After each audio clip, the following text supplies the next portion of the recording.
Hello, my name is Erin Ochoa Whelan, and I'm here to take you through the second day of junior high reading screeners, this time with a focus on vocabulary.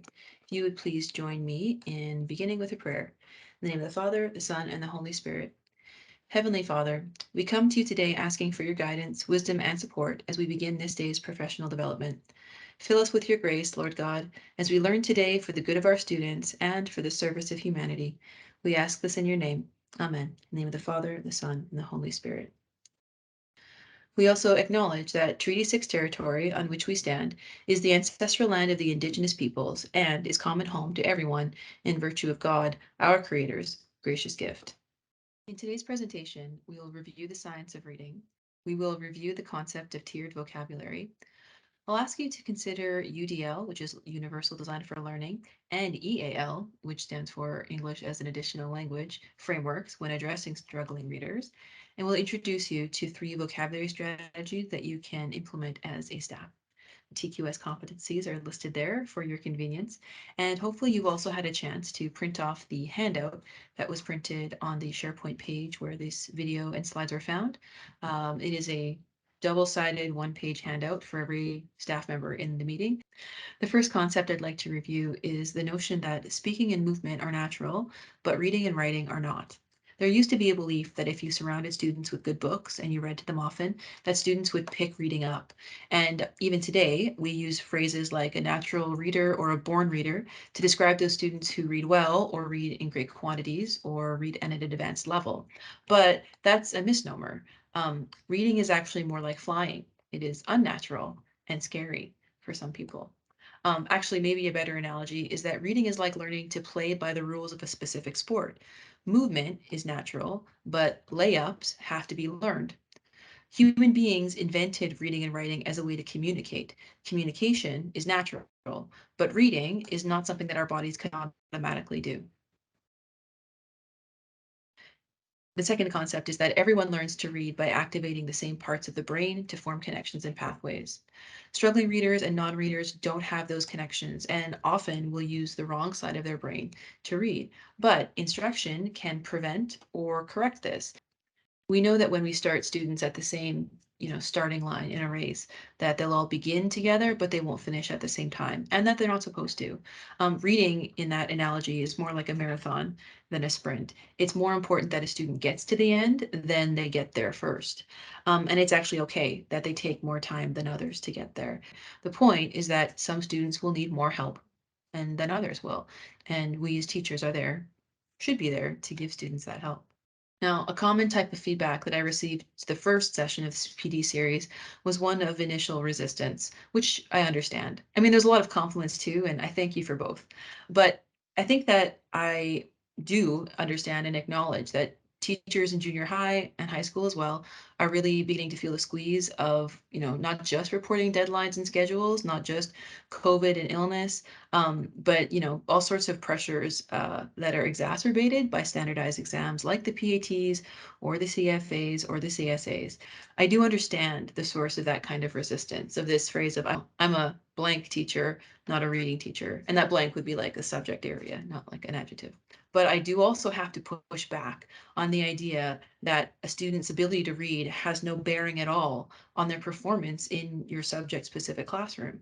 I'm talking about reading instructions on the board or in a Google Classroom. I'm talking about reading a course outline or the context box in a common summative assessment. This is a pedagogical or maybe even a philosophical issue, right? Schools, as it says there, exist to teach students skills. And, those things that are listed there, a student has to be able to count, to estimate or calculate. They need to understand the physical world and the social structures that they're part of. They need to be able to imagine and create. I'm not really talking there about specific subject areas. When I say students need to be able to count, yes, in math, but also in music, right? Students need to be able to understand the physical world in science, but also in fine art. They need to understand social structures, not just in social studies, but at lunch, right? We are teaching the whole child all the time, ideally. And I think that we need to, even though we aren't necessarily trained explicitly in this as secondary teachers, we still need to be the ones to teach students how to read. And the purpose of this PD series is to give you the tools and the training to be able to do that. It also will help to have intervention at your school, an interventionist, a learning coach, small group work, whatever it is. But again, if your students cannot read, they will not be able to work independently. And I think that it's worth even pausing right now and discussing this as a staff. I think a lot of the times in junior high, the discussion, especially towards the end of the year, is we're getting kids ready for the next step. We want students to be able to thrive in high school, not to drown. And that comes from a place of compassion and of practicality. So I think that it's important to kind of acknowledge the different places where you are as a staff and your opinion on a kid's ability to read and to come to some kind of consensus, maybe like an agree to disagree kind of thing. But it's worth articulating, I think, individually, where am I on this path of a kid being able to read or not? It's not a problem that's going to go away. If anything, our students' reading ability is going to kind of dip for a while. But there's no use kind of clinging to our curriculum and to say, I don't have time to teach students to read because I have to teach them this unit or this concept or this outcome. Again, they will not be able to access the outcome if they do not know the sound that CH makes. Anyway, please have a discussion at your staff now if you want to on this topic. Pause the video and then continue. Here we have a page from, I think this is a grade 8 math book, alongside the kind of common problems that a student may have when it comes to reading. And I'm picking on math because this is the topic that I struggle with the most in school, and I have a vendetta, and I'm wear it on my sleeve. So first one would be difficulties a student has with decoding and fluency. That the students simply, when they see the word integer, they think it says integer or eintegiers or whatever, and they cannot make sense of what that word is. Another one would be the difficulties with spoken language comprehension. So they're coming into your class and they only speak French, and this is in English. Or, I mean, speaking from a different alphabet altogether, a student who's coming from the Ukraine, for example, with no exposure to our English alphabet, will have no chance to be able to read this and understand it. The third one is inadequate topic or domain knowledge, not just knowing off the top of the head the definition of integers, but the concept of X and Y acting as symbols to represent points on a number line, being able to apply numbers or equations mathematically to graphs, right? Which is probably something I think is a very common struggle. The fourth one would be unfamiliarity with the vocabulary in the text. And in here, I mean, I guess, picking on the word integer, but as I go on and I see the word relation there in the third line, relation to me, as I guess an English specialist, doesn't jump out as a math word, and yet it is one, right? And so would a student automatically know how to apply the word relation in a math context? Not unless we tell them. Further down, there are other words a student might struggle with. The word linear, I think, is kind of challenging. Fifth one is executive functioning. I don't mean executive functioning in kind of the colloquial way. In this case, working memory has to do with the brain's ability to store information and to reason. So we are talking about like cognitive ability. Planning has to do not just do with kind of, keeping an agenda or having foresight, but also just the idea that a student monitors their comprehension. So when they read along this sentence, any of these sentences, they don't understand, they're not just putting their hand up and saying, I don't get it. They're reading and saying, okay, this word, I'm not sure. Do I go look this word up in the dictionary, etc. Now, again, these strategies are not innate. They have to be taught to students. And then in the last one, with self-control, I don't mean with self-control that we all so long for junior high students to possess. Instead, I mean the ability for a student to zoom in on what they need to know and to eliminate relevant information. Now, a little bit of word recognition terms review, because these are words that are going to keep popping up. And I just wanted to remind you of the definitions. So I'm going to read these definitions out and see if you can kind of just in your head pin a definition to one of these 5 terms. So one of these terms is describing a mental process by which words or word pieces are stored in the brain. One describes the study of how words are shaped and how they relate to other words. Another word describes a method for teaching people how to read and write the alphabet. One describes the skill of translating print into speech by matching letters to their sounds. And the last one describes the ability to hear, identify, and manipulate sound patterns. So if you can, yeah, hopefully you've chosen which of these 5 may apply, and here are those answers. Phonemic awareness, the ability to hear EAL context, or a student who struggles with oral processing. that they may not have the phonemic awareness because they are either new to English or they are they are unable to hear properly. And there is even research that informs us students who struggle a lot with ear infections at a young age are more likely to struggle with phonemic awareness just because of a less exposure to the specific sounds and sound patterns in a language. The last concept for, well, the second last concept for review is this idea of the simple view of reading. And this is a calculation. It's to say that for a student to have full reading comprehension, they must have full word recognition and full language comprehension. Reading comprehension is kind of over on the side of the equation, but it's often where junior high teachers and high school teachers will jump to say what strategies, reading comprehension strategies, can I help my student with, often for the point of assessment. But what this simple view of reading tells us is that there are so many smaller building blocks that we need to make sure that we have attended to first. And the thing that bridges them is reading fluency. And fluency is where I'd like to go in our next session, which will be in January, for the purpose of the fact that we often do assess these things in a timed environment. So I think fluency is a very natural topic for us to bridge to. But before we get there, we do need to attend to all the ones that fall under word recognition, as well as those things that fall under language comprehension. I think we only mentioned this briefly last time, was the concept of tiered vocabulary. So tiered vocabulary, last time I had like a triangle, but for this time I wanted to invert the triangle to look like the Canadian Tire logo, but also because sometimes when we have something like in a hierarchical way, we think the thing at the top is the most important thing. And in the last graphic I had, tier 3 was at the top as most important, but it really isn't, just because it's so specialized. Anyway, to review this concept, tier 1 words are everyday words. They're words that don't require explicit instruction because students tend to hear them and speak them every day. One thing to mention too with tier 1 words is a lot of the students that are coming to us from different culture will not have access to tier 1 words that we explain. And I think that those tier 1 words would have to be delivered in a very EAL specific context, but they are vital for our students to be able to just kind of function in an English speaking society. Tier 2 words are words that the students will read, but they may not hear in conversation, and they will not speak these words aloud themselves. Tier 3 words are words that are limited to specific domains. So the important thing to recall here is that the tiers are determined by the roles the words play in language. So it's not that a word is going to be automatically tier 1 or tier 3. It will always depend on context, which makes the idea of sorting them kind of pointless. All right, so tier 3 words are words that would be unfamiliar to many literate adults. I could sound out the word heterotroph. It doesn't mean that I know what it means. The tier 3 words also includes words that may be familiar, but are still very restricted to a domain. I'm thinking of the word piano, in playing, which indicates having to play softly. But because that is such a specific place, and is the only place where a student would need to know that, that would be tier 3. We are always adding words to that tier 3 vocabulary as we kind of gain subject knowledge or hobby knowledge or whatever else it is. So they're not good candidates for vocabulary instruction.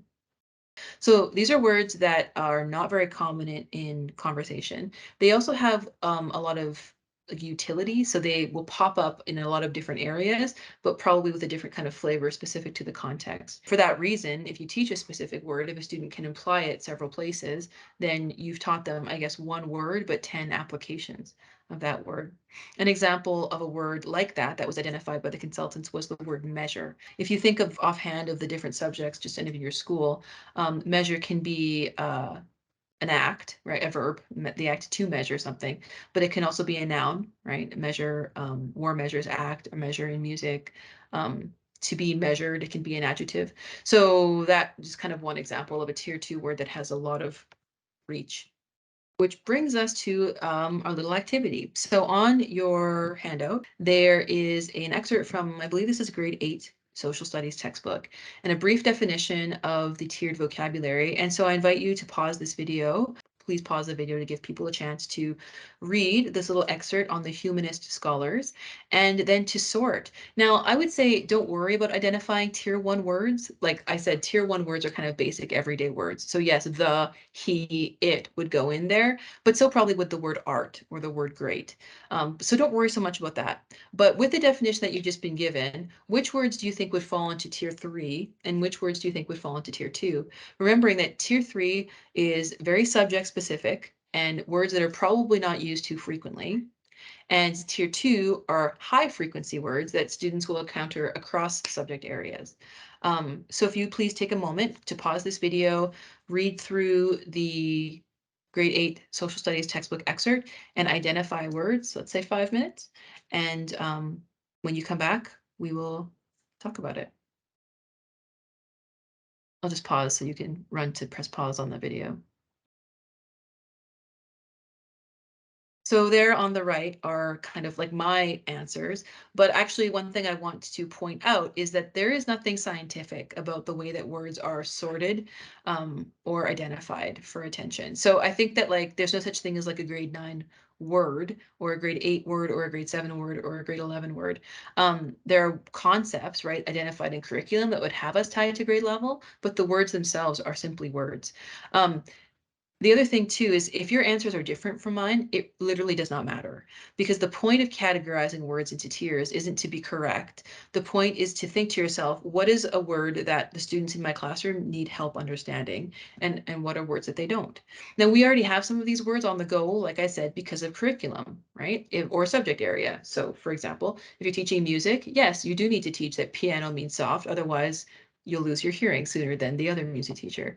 But in social studies, for example, your curriculum is telling you exactly what concepts to teach.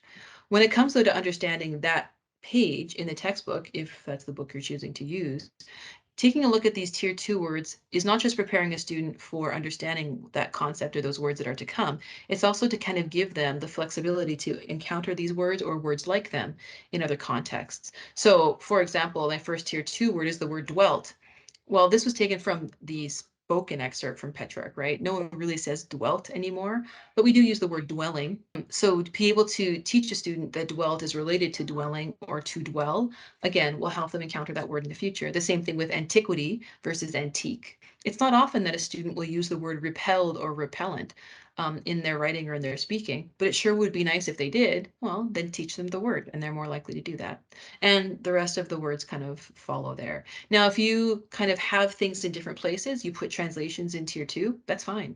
Then that would say that you could teach the word translations. And it's a great word to teach from a morphological perspective because you could teach, right, that pre-morpheme there, the trans, which means to pass through. The other thing too, if you're looking at tier 3 as a social studies teacher and to say, well, humanist is something I have to teach. Well, yes, in social studies it is, but in math, it is probably not. When you are preparing students for, encountering these words on a page, whether it be in a novel study, in the textbook, it's worth it to kind of preview and to take a look at what words exactly you're asking students to grapple with, and then to say, what can I do to prepare them ahead of time? And also for teachers across the subject areas to be able to kind of work towards that as well.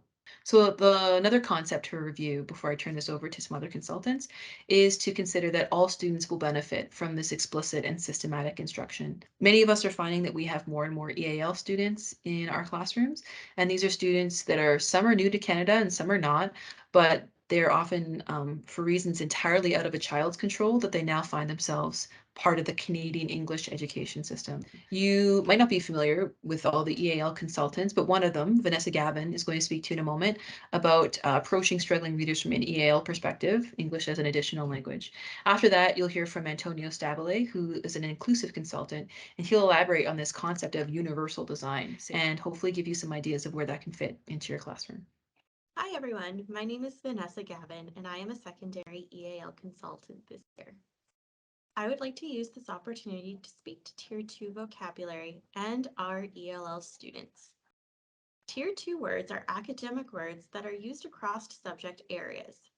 Most of the time, our Tier 1 words are learned through everyday communication. Tier 3 words are taught in each subject area, but we sometimes do not explicitly teach the Tier 2 words. For our English language learners especially, this can cause some frustration and difficulty when asking them to complete a task. Our ELL students may already know what these words mean in their first language, but just don't know the English meaning. These words can also have multiple meanings depending on context, which can also be challenging for our ELL students as they are learning. To help make vocabulary instruction more effective, we recommend involving students in the development and learning of understanding words. Some examples of this could include concept mapping, a four corners or Frere model activity, as well as word sorts.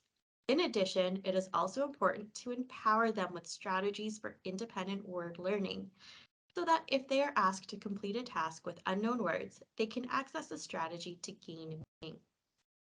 We want to encourage students to personalize vocabulary learning through using personal dictionaries, for example.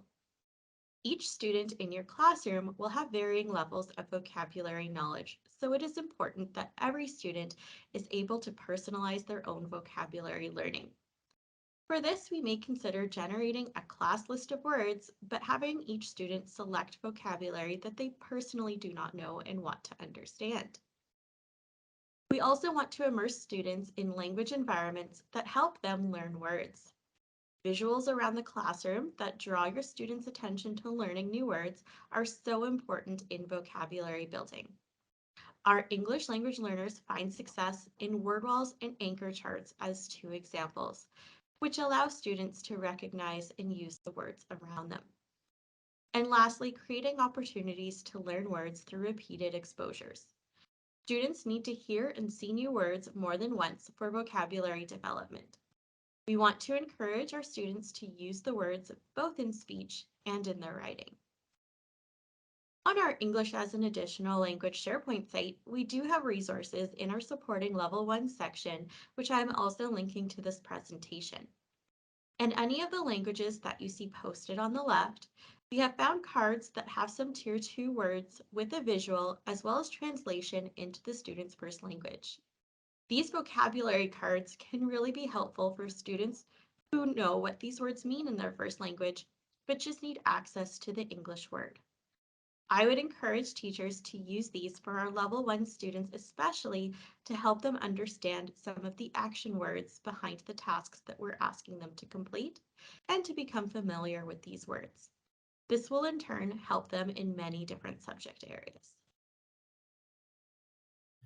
Hello, everybody. My name is Antonio Stabile, and I'm a member of the Inclusive Consultant team with Learning Services. Today, I was invited by Erin Ochoa Whelan to do a quick presentation on UDL, or Universal Design for Learning, strategies and how it really starts us on our journey with each class we teach. Specifically, in this reading screener series, obviously we all know that reading is fundamental to any student's success in school, but obviously without those reading fundamentals, a lot of barriers are present to access of learning. A small example of how, as the teacher, if I was going to be taking my class on a field trip, if I only had option A of the yellow school bus, we wouldn't allow all students equal or equitable access to the learning field trip that we might be engaging with our students in our class. Obviously, we can see how that's not very inclusive. So we want to present as many options as possible so that we include all students in our learning objectives. Hopefully you've had the opportunity to see this chart in a presentation or a PD. We've been doing a lot of presentations from the inclusive team on Universal Design for Learning and how specifically it can help with the pre-thinking of what we're going to do with our lessons. But essentially, there are methodologies to engage learners, and that creates the why are we learning about this. There's methods of representing, so that's the what are we learning, and then action and expression, so the how of learning. So we're not talking specifically about EAL students, students with special education codes. What am I doing to ensure that all learners have equitable access to the learning outcomes, the learning materials, the learning strategies that I'm going to present in my room? That's essentially one of the key components of inclusion. What we are doing is explicit, and we are ensuring that students have access to the important vocabulary, and it's repetitive in the sense that they have a chance to practice it over and over. Repeat. Repetition is key. Vocabulary growth is something that can be one of the more simpler objectives that we can have for an entire class, ensuring that the vocabulary you choose is intentional, it's purposeful, and it'll definitely increase the access to your learning objectives. We have environmental UDL strategies, so graphic organizers is a big one. I find that the more vocabulary that you can have on display in your class, contents related to Tier 3 or even if you're going to use like Bloom's taxonomy type words in your classroom.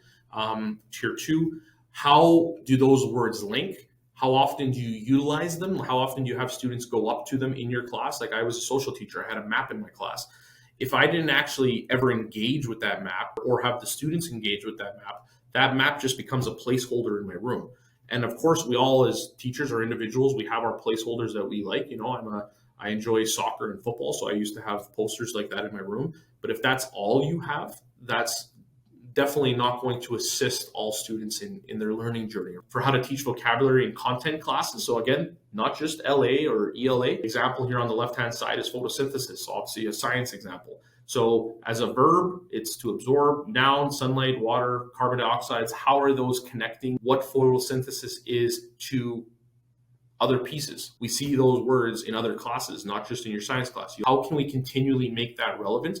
And how can we ensure that there's enough repetition that students will be able to recognize the word and come up with their own definition of it? I mean, the big thing is now with the advent of everyone needing to have some kind of digital format because of what's happened in the last couple of years, I believe augmenting our content for different styles of learners is a lot easier these days.